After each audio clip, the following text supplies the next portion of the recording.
Kwamba mahakama kuu imesitisha kwa muda shughuli ya shirika moja ya kuwasajili Wakenya wanaotafuta kazi ughaibuni katika kesi inayohusu ulanguzi wa watu. Na agizo hilo lilitolewa baada ya mlalamishi Duncan Okindo kulishtaki shirika la wakala la Gratify Solution International na maafisa wake kwa kumpeleka nchini Myanmar kumtafutia kazi kwa njia ya udanganyifu. Na Brenda Wanga anaarifu zaidi. Miezi miwili baada ya kurejea nyumbani bila chochote ila mavazi yao mgongoni, baadhi ya waathiriwa wa sakata ya ulanguzi wa binadamu nchini Myanmar sasa wameanza safari ya kutafuta haki.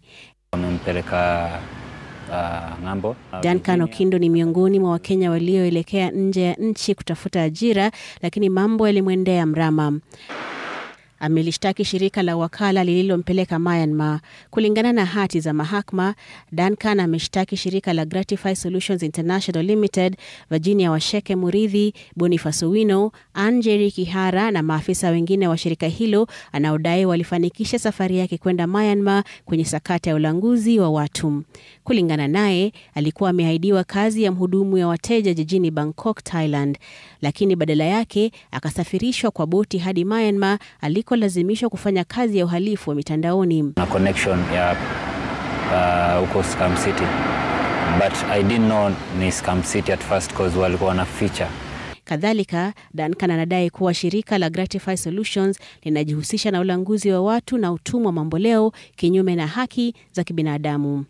Watuhumiwa pia wanadaiwa kuwatapeli Wakenya wasio na ufahamu kwa kuwasajili kwa udanganyifu na kuwaahidi kuwa watawatafutia kazi ambazo hata hazipo na kuishia kuwaingiza kwenye kundi la wahalifu na kuwalaghai watu mitandaoni.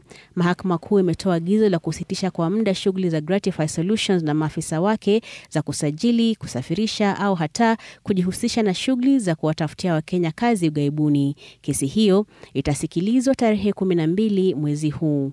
Brenda Wanga, Runinga ya Citizen.